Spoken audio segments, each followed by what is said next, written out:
everybody, I am Brooke Johnson and my business is the Junk Parlor, and welcome to Booth Conference. I'm sure you guys are learning a ton of information and hopefully you continue to learn a ton more. And the biggest thing is make sure you take the things that you are learning, go home and implement them. Put into action what you are learning. So I thought I would start off with just a quick little introduction about myself and business. I know we have a short amount of time and a lot of things to cover, so I want to highlight a few things about just antique selling in general, and then I'm going to talk a little bit more specifically about some staging. I actually graduated college with an education degree and I became a high school teacher. I taught family and consumer science. It was not very long into that education career that I was like, I'm never going to be able to make this career last for 30 years. It's just not me. I'm not patient, which is kind of an important characteristic of an educator. We lived in Kansas City to start with, and then moved to my hometown of Centerville, Iowa, so southern Iowa, and we are a town of about 5,000 people, so super small town.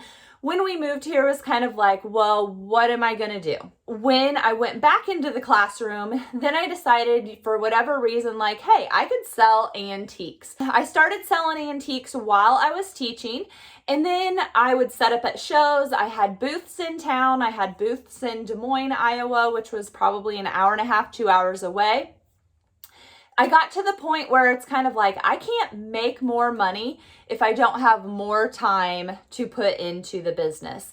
So after a lot of convincing with my husband, he decided that he would let me quit my job and become a full-time junker, because I didn't want to look back at my life and be like, I wish I would have tried to do this full time. We found a little brick church. I bought that and I turned that into an occasional shop. So I was open 4 days a month, 1 weekend a month, Thursday through Sunday.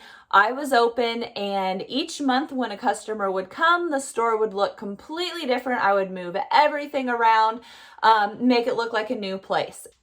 So one of the key things that I really think is a good thing to focus on, it is consistency. You need to be consistently putting yourself out there on social media. You need to be consistently going to your booth and flipping your booth.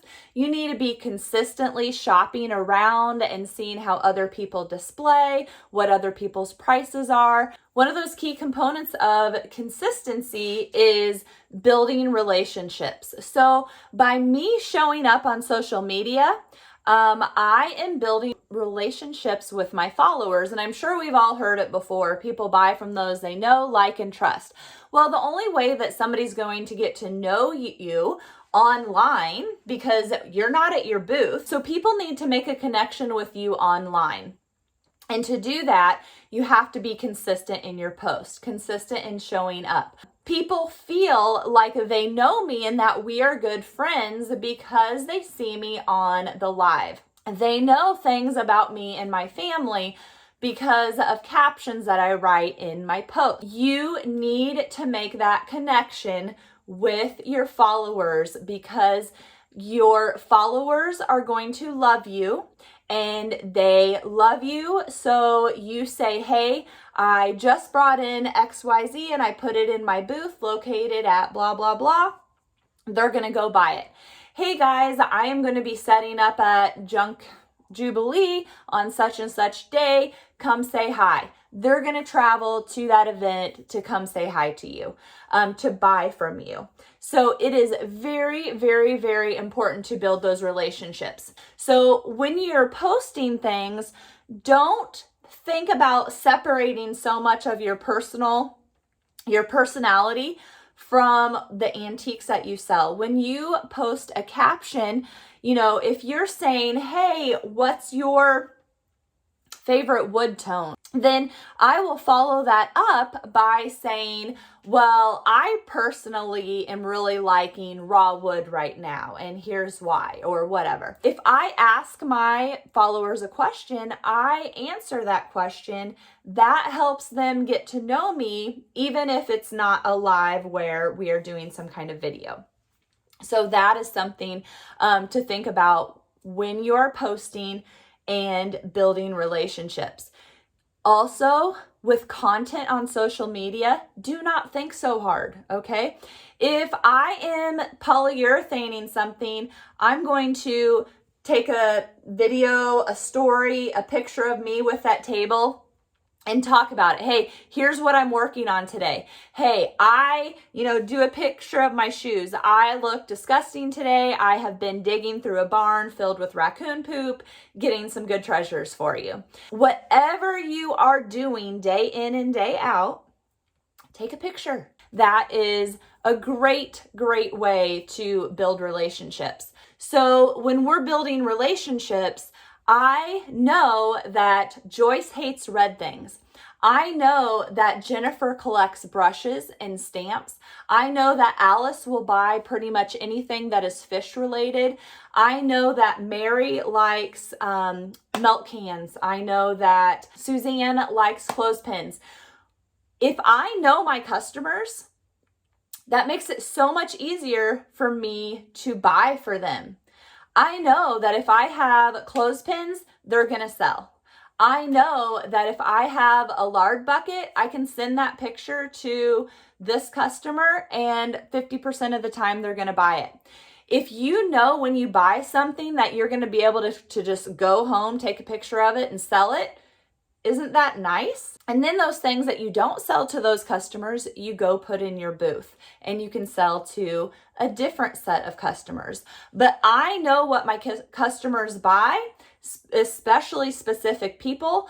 And so I can change my purchasing style to buy things that they're going to buy from me. Okay. I wouldn't know any of that stuff if we had not built a relationship. Another big thing besides being consistent, building relationships, is going to be getting systems in place or processes, procedures, whatever you want to call it. Basically being organized. So if you do things the same way every time, you're going to get faster at doing those things, okay? And then if you do things the same way all the time, you are going to eventually see how you could tweak something to make it go a little bit faster, a little bit smoother, something that you could purchase possibly to help with that. But having systems for everything you do is super important. So one of the biggest things that you are going to need to figure out is a system for flipping your booth or bringing in merchandise for your booth. So you go out on a pick. You come home with stuff. What do you do next? You should have a system that every time you come home from a pick, you do X, Y, Z. Maybe it is unload your vehicle and you put it here along the garage. Maybe it is you take a tote out of or a box out of your vehicle, you go into the kitchen sink, you wash things, you lay them out on your kitchen counter, you price things, and then you put them back in that box or the tote. You could unload everything in a certain spot. Maybe you put it in a trailer.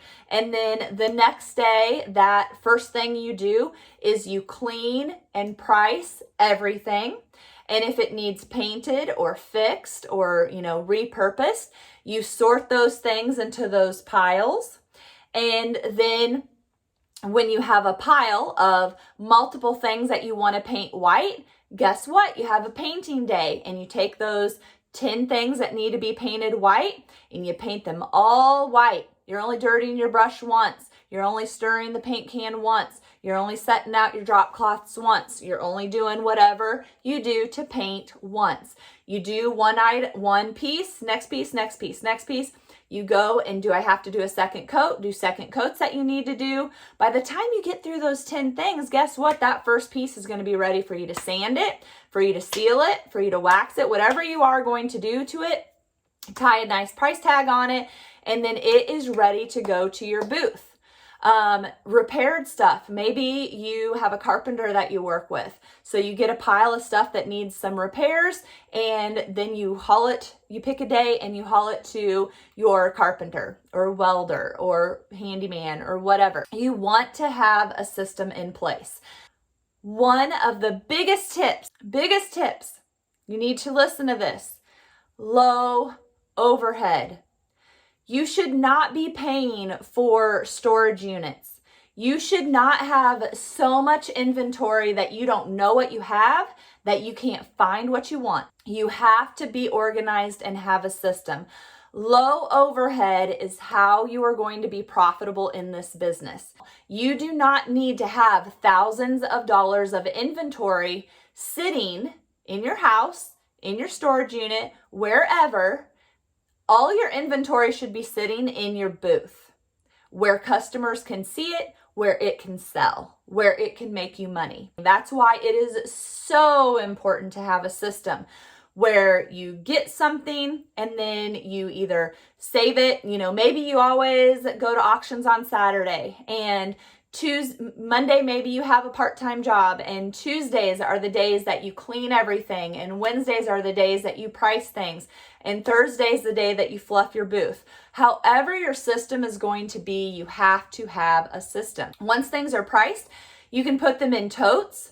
And maybe if you go to shows, you are packing them for certain shows. If you are just doing things at a booth, maybe you pack certain like items together. Maybe you do assortment boxes so that when you haul things into your booth, it's an assortment of items that you're putting out. Whatever your system is, you need to figure it out and do it.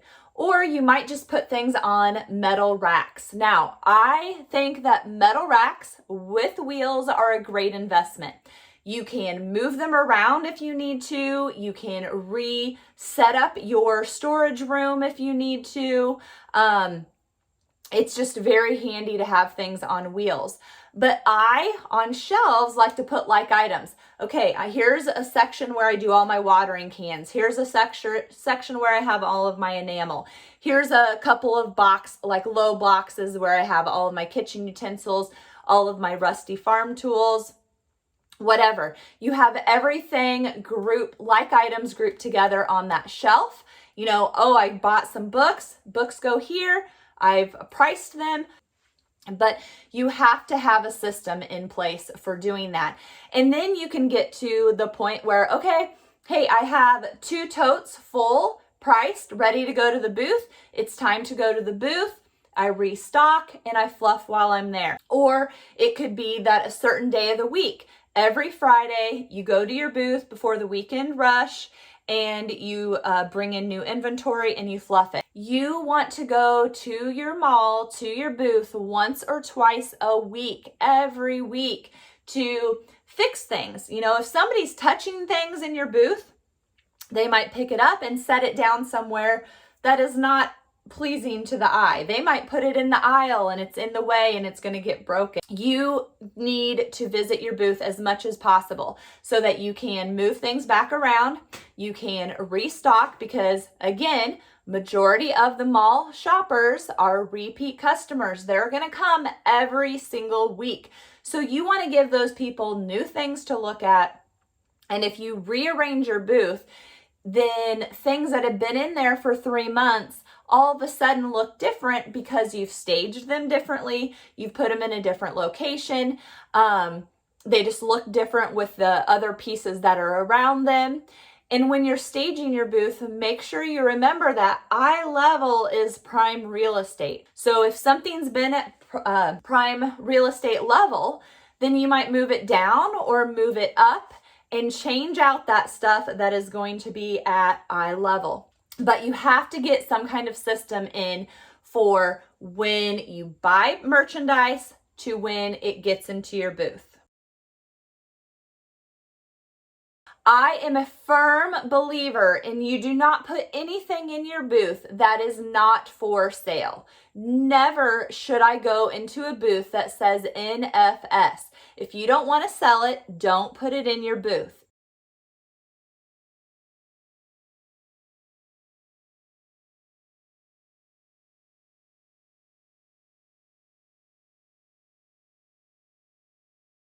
You have to have furniture pieces. You cannot have all of your stuff setting on the floor. No one wants to buy something that's setting on the floor that shouldn't be on the floor. So like if it's a stool or a trash can, those things can be on the floor. Crates, buckets, those things can be on the floor. If someone has a little silverware tray with silverware and I have to squat down on the floor to dig through it, no. That doesn't belong on the floor. Put a crate underneath it. Put a little bookshelf underneath it. Put a stool underneath it. Set it on a crock. Whatever. Don't have it be on the floor. Most of you are probably going to be in my situation where I can find furniture pretty easily, whether it's an auction, garage sale, thrift store, Facebook Marketplace. You can find furniture. And if nothing else, put something on your personal Facebook page. Hey guys, I really need a cabinet or a bookshelf or a drop leaf table for my booth. Does anybody have anything free or cheap they want to get rid of? And there you go. A lot of times you're going to be able to get hooked up that way. The other thing to remember, which again goes back to low overhead, is do the best with what you have. Maybe you got a bookshelf that's made out of particle board off the side of the road for free, but that's what you can afford right now. Maybe you decorate it with white paint. Maybe you decorated it by decoupaging some green moss on it. Maybe you decorated it by stapling some burlap to it. Whatever. It might not be what your dreams are for your booth, but it works, right? It's free. It still looks nice because you've junked it up and you can set stuff on it. You're always going to want to be better. Even myself, I'll look at my booth, I'll look at my shop. All a store is a bunch of booths, okay? I even have my wall treatment, my backdrop is different in each section because all it is a bunch of booths. Even in my shop, I'll be like, oh, I wish I had more time to do X, Y, Z, but I don't. So don't let time or money shame you, guilt you, make you feel bad as to what your space looks like. Just do the best with what you have because you can still make things look great with things that are falling apart. Okay, so I've mentioned some things about staging in particular that I want you to think about. Keeping things up off the floor, having everything for sale, having some of those base display pieces that are really eye-catching or functional, and for sale, those things are very important. But what you need to think about also is what can you do to make your booth stand out? I don't know about you, but when I go to an antique mall, sometimes, I know that I'm going to be there for 4 hours or so, but my energy level sometimes is going to dip. So if you can ever get the booth space that is on the right when you come into the store, that is going to be better for you because typically people in the US are going to come into a store and they're going to turn right and go around the shop that way. So if you can catch them earlier on into their sale, that is typically going to be, result in more sales for you. Sometimes you're not going to have that luxury of picking though. So you want to do whatever you can to make your booth stand out. Lighting. If you have a plug-in in your booth or access to a plug-in, you really want to take advantage of that. You should have some lights or spotlights or hanging, patio lights in your booth. Well-lit spaces are going to sell better. You can also take into consideration what kind of light bulb you are going to put into your lamps or your lights. Different ones are going to put off different colors. So a white light, like an LED, is going to look a lot better than something that has a massive yellow hue to it. And it really makes your space stand out because most malls are going to have like the older lighting. Maybe they haven't converted to LED. The white light from your booth space is really going to stand out. Creating some kind of backdrop. It doesn't have to be expensive. You can take craft paper and you can run it like wallpaper, or you can run it horizontally and then scallop the edges, cut little slits in the edges, do little darts in the edges, kind of making it look like shingles, and line the back of your booth with that. You can paint the back of your booth. You can do wallpaper, contact paper, sticky paper, stick on book pages or maps. It doesn't have to be expensive is what I'm saying. Lace tablecloths, burlap sacks, literally anything can become an awesome backdrop and create an atmosphere for your booth so that when I'm walking by, your booth makes me stop.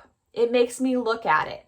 It makes me tell my friends, hey, I was at so-and-so's mall and this one booth looked so cute. It had blah, blah, blah. I'm gonna make other people go see it. Having something that makes your booth stand out, is identifiable, is very, very important. Along with that is signage. Yes, you're in a mall, but you need to be advertising for yourself. So if I go to a mall, I want to be able to look and easily see whose booth is this? What is their shop name? And hopefully you have some kind of handout there too, a rat card, a business card, so I can follow you on Facebook, follow you on Instagram. I can, for me, maybe if you have really good prices and stuff that I want, I might message you and say, hey, I am a dealer. Could I come and shop at your house? Would you be willing to work with me a little bit on your inventory? That can be a great hookup for you. It's great to have those dealer connections because even though a lot of people might think that I'm a high dealer, I have dealers that buy off of me at the prices that I sell to a customer. They buy off of me because they can sell it for more. And those dealer friends that I have built relationships with, okay? So not only are you building relationships with your customers, you should be building your relationships with other dealers, but that can be huge for my business. So having your information out there, a dealer's only going to find out about that or easily find out about that if you have your information plastered everywhere. Yes, I could go to the manager and say, hey, booth 24, who is that or whatever? Can I get their contact information? But the easier you make it on somebody, the more likely they are going to do it. So have signs in your booth that say what your business name is, where I can follow you. Also, along with backdrops and lighting, you're going to think in your furniture pieces, you're going to want to also think about build outs. So I'm sure we've all been to booths where maybe the booth space looked like a barn or had a pergola or had grapevines hanging or greenery hanging or burlap swags. Anything that somebody has built like above or to frame out their booth is a build out. So again, if you are handy or a spouse is handy, that is a great thing to really set your booth apart. And depending on how you do it, gives you lots of options on display.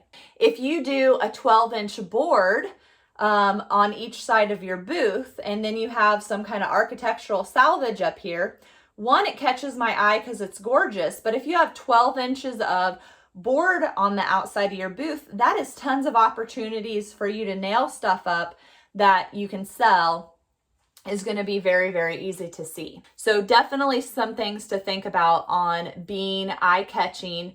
That is another reason to sometimes buy something crazy so that it is eye-catching. So for example, bull blinders. Bull blinders look like a bra. If you can put those on a mannequin, hello, it is an attention getter. Think about the mannequins that have the evergreen wreaths for Christmas. They're attention getters. They make you stop and look and study and pay more attention to that booth. So you need to think about things like that. Maybe they're things that take more time and energy. It's not just like I buy it, I clean it, I price it, I put it in my booth. I have to like do something to it, but it's really going to help your booth sales because it makes people stop. Because a lot of times people get to being aisle shoppers, and we need to stop them from being aisle shoppers and draw them into your booth. That kind of leads into your booth layout. So you want people to be able to come into your booth. And I feel like I'm like a normal size, If I feel like I have to suck in and really hold on to my purse and try and maneuver myself into the booth, then I don't like it. It's not pleasurable shopping. I want to be able to get into a booth, look around, and then get out of the booth easy.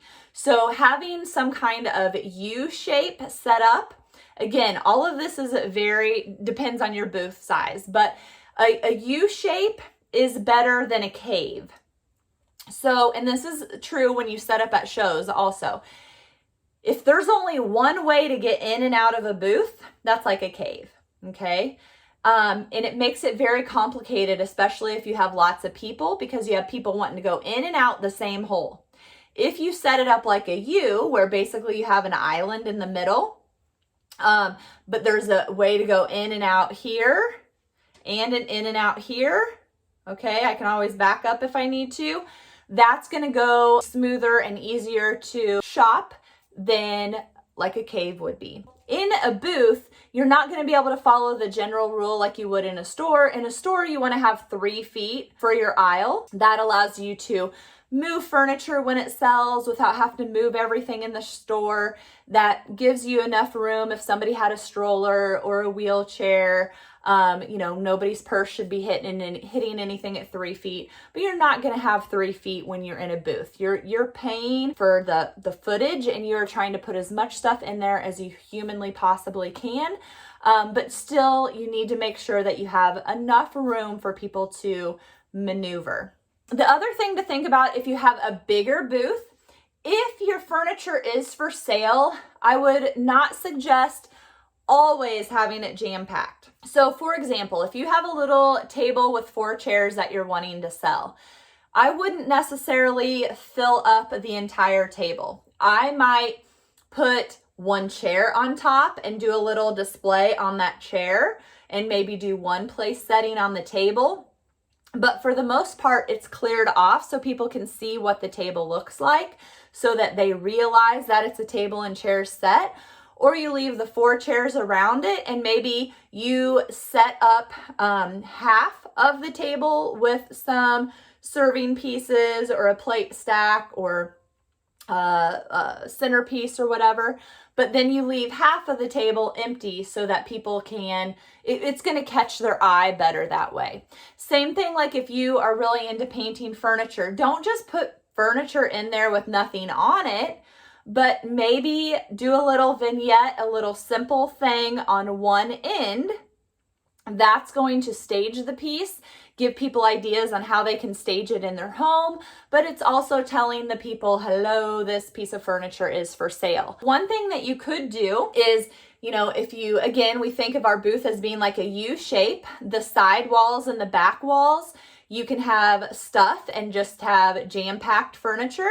And then maybe your center island piece can be a dresser, and you have 1 little book and vase and lamp stacked on 1 corner with 1 drawer out and a quilt for sale out.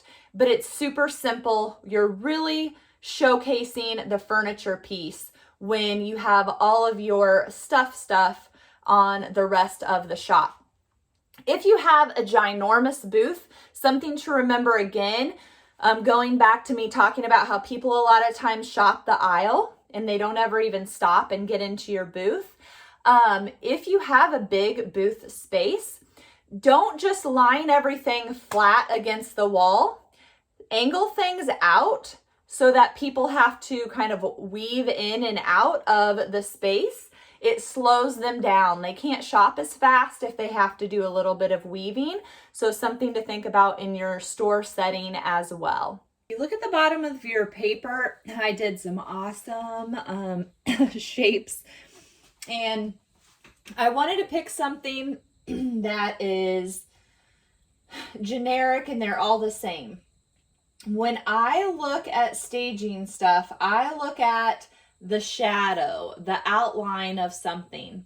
I don't necessarily look at what the item is. So you could evenly separate out your 3 cans. This would be something maybe that someone would do in their home, but I do not think this is something that you would want to do in your booth. You need to have as much stuff in your booth as possible. So to me, there becomes a point where things are too far spread out, and even in somebody's home, to me, this does not look good. This doesn't look intentional. When you get them a little bit closer together, then that looks a little bit more styled and designed. And then you can also, I see a lot of times people do something like this, and that doesn't work either. So you're always thinking about things in odd numbers. So here we have a pair of things kind of grouped together. That is not an odd number. We also have things all lined up, which a lot of times you're going to want to think about changing the depths, meaning something is forward, something is back, changing the depths. So the depths of these two are different. So a lot of times we have triangles. So we have something where if I look at it from the top, I'm going to see a triangle. That's what the dots on your paper are.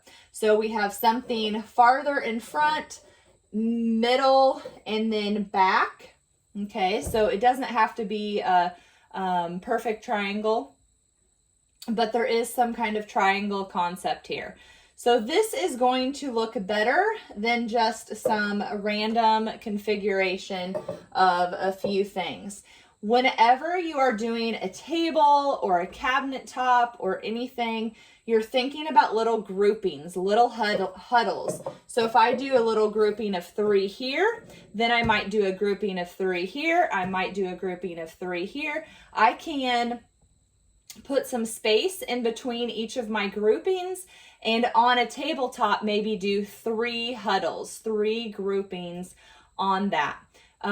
Putting things together versus having them spread apart just looks more polished. And so that's why I a lot of times refer to them in my group as huddles. Another thing that you want to think about, so we are always looking at odd numbers. We're always looking at changing the depth, some things forward, some things back, but we're also going to want to think about changing the height. These things are all the same height, so what can you do? Well, you can add books or toolboxes or crates or anything with a flat surface, even a larger coffee can, one of those short, fat ones, if it has a lid, you can use that as a riser. So we grabbed a couple of books, and we have one high. We do not have a medium and a low. We have 2 lows because we only added in 2 books, but we do still have our triangle. We have our change in depths. And even though I added in a couple of things, we're still looking at an odd number because this stack, those 2 books and the coffee can, that creates kind of a feeling of one item, and one item. That's 3 items. Now, if I look at these books and I was just going to put this maybe on the edge of a dresser or a buffet because I was trying to sell the piece of furniture, I probably would be like, oh, to me, these books are too big. They're too big in proportion to our coffee cans. So I would switch them out. Now, if I was really filling in this whole space, I might leave the big ones because then I would have more room to the side of the big one to put other items.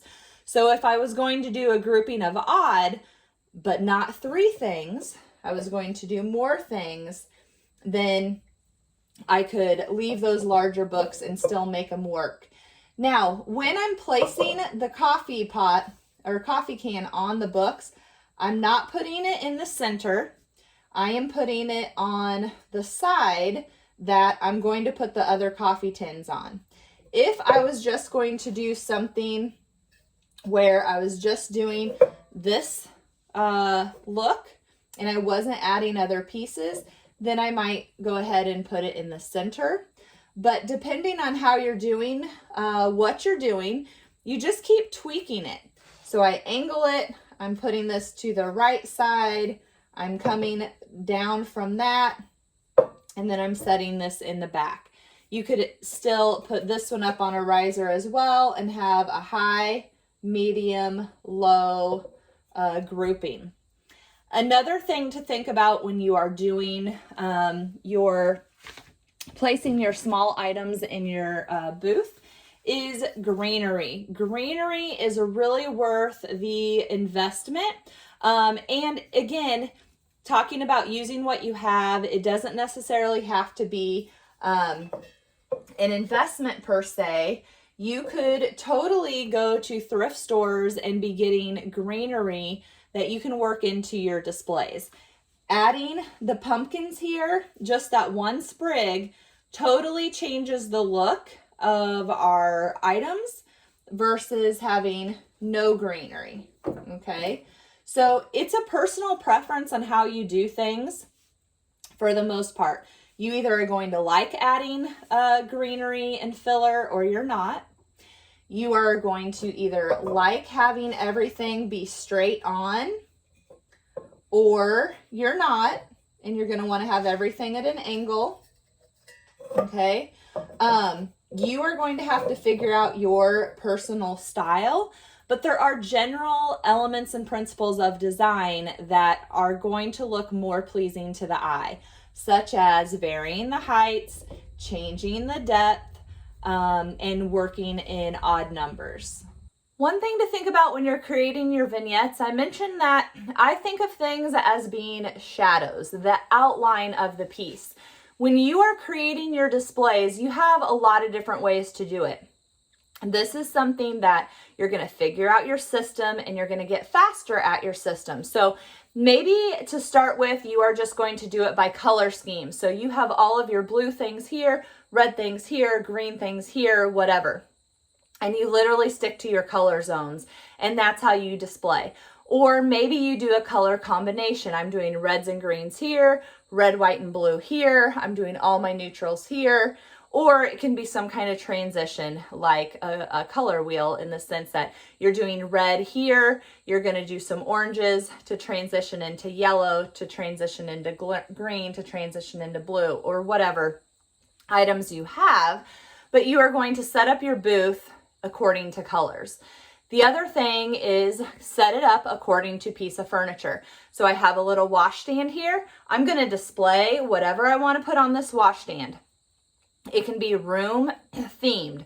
So maybe I do the washstand and I do everything that I have that's a bathroom-ish or would look cute in a bathroom, and I display it bathroom style. Maybe it is something where I think about, okay, the wash tub is going to be a laundry room and I have lots of laundry items, so I display it in a laundry room style. So you can think of it as room specific, a man cave, a garden shed, a potting bench, a buffet in your dining room, even though it's a dresser. So you can think about a room specific when you're doing it if you don't like the color theme idea.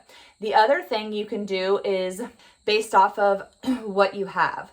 So for me, a lot of times I will do an area specific to something, a room, a color, and then you get to the point where you have all these like random leftover things that really don't fit into a specific category. So when you're putting things out for display, you might have a section that's kind of your catch-all area. Again, going with, use what you have, make what you have work type of thing.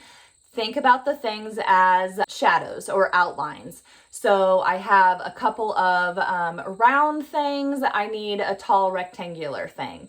I have a couple of square, short, fat things. I need something tall and skinny. And then you just kind of group your items that way. So if you look at the bottom of your sheet, I have like a square, circle, and rectangular items.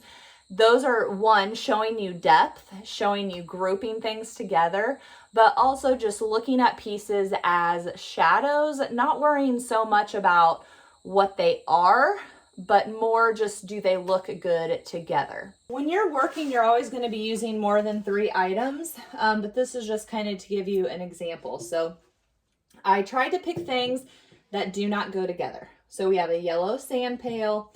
We have this wood, I think it's a powder, and one of our Folgers coffee tins. Okay, just by chance, these are all different heights.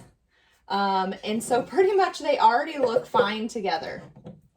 Okay, you have a high, medium, low. I've changed my depth and I have odd things. Okay, so totally could do that. What I would do if I was going to do this whole piece of furniture is just try and repeat more of that. So repetition can make anything look good. If I add more wood pieces to this space, more red, more yellow, it's going to make it all look intentional and like a good vignette, because I will have worked those colors into this whole space. So I'm going to grab a few more things and I'll just kind of build off of this and show you what I mean by repetition in your colors and in your textures really can just pull something together. So this is just a quick example of how I just have a hodgepodge of stuff, but I tried to tie it together by repeating, using repetition. So we have some yellow, rusty, even some yellow over here in our coffee tin. We've got multiple coffee tins. We have multiple metal pieces. We've got the silver coming in a couple of places, our wood tones in a few places, red. So by using repetition, we have kind of pulled this whole thing together, even though it's not necessarily any theme. It kind of is a color theme with the repetition, but just kind of going into the idea that you have a nice butter mold, nice wooden compote, the music rolls. Those are nicer wood pieces in with super rusty oil can and sand pail, not necessarily things that you would find in a kitchen or in a place that was going to have nice wood finished pieces. But it still works because we've used repetition and we have varying heights. So we've used boxes and books and the wagon to change the height. Things are just different heights in general. I try to always keep things a different height. So if the spindles were the same height as the thermos, I might stack these on a little book or another little box. If the thermos and the oil can were the same height, I might raise the thermos onto some books or put this onto a box. But you can see that there's never anything that's the same height as we move around the little vignette. So then, you know, this gives you an idea of how you can just make what you have in your booth work. Curated is good, meaning everything really is matchy-matchy and coordinates, but eclectic is really good in the sense that you have a chance of hitting more people. More people are going to be attracted to things in your booth, which should translate into more sales. The last thing that I'll hit on, since I have a triangle drawn in the bottom of your picture, is when you're thinking about creating your vignettes, a lot of times you're going to be thinking about a pyramid or a Christmas tree where you have high in the middle and you work your way out. So that's just kind of a general guideline on how you can create your displays. You can also think about it as multiple little Christmas trees on a buffet or a table or a cabinet. You're doing shelving and you have a little Christmas tree here, and you do another Christmas tree in the middle, and you do another Christmas tree over here. When you're staging things, a lot of times you're going to break it up into imaginary little sections, whether it's a buffet, whether it's a dresser top, a bookcase. You're going to create a little vignette, create a little vignette. A great way to think about that is cubby boxes, like chicken nesting boxes, cubbies. Make a vignette that's going to fit into a cubby, and then make another one, and then make another one, and then put the three together and either leave a little bit of separation between, or you can add some things, like if you don't literally have a division, add some things to marry those together. so that it looks like one big display. So hopefully these tips have helped you a little bit. These are things that I go over in my staging group. These are things that you're probably hearing from a lot of the booth speakers at this weekend's booth conference. I hope if you have any questions, we're going to have a little question period here. Don't feel shy to ask a question, because chances are if you have the question, someone else in the group has that question too. You just have to have enough nerve to ask. And it kind of goes back to what you learned this weekend. Make sure you implement the things. Go home, pick something and do it. And then once you've done that, pick something else and do it. And then once you've done that, pick something else and do it, etc., until you've tried all of the things. And remember also that I started my Facebook Live sales in 2018, okay? I'm doing really well with them now, but it's 2021, almost 22. So things take time. So just because you implement something from this weekend and don't see immediate results, that doesn't mean it's not going to work. It means that you need to stick with it longer, and, build your consistency, build your relationships, get into a system and a groove for yourself, and give it a little bit of time before you say, this isn't going to work and I'm going to go and try something else. So what are your questions?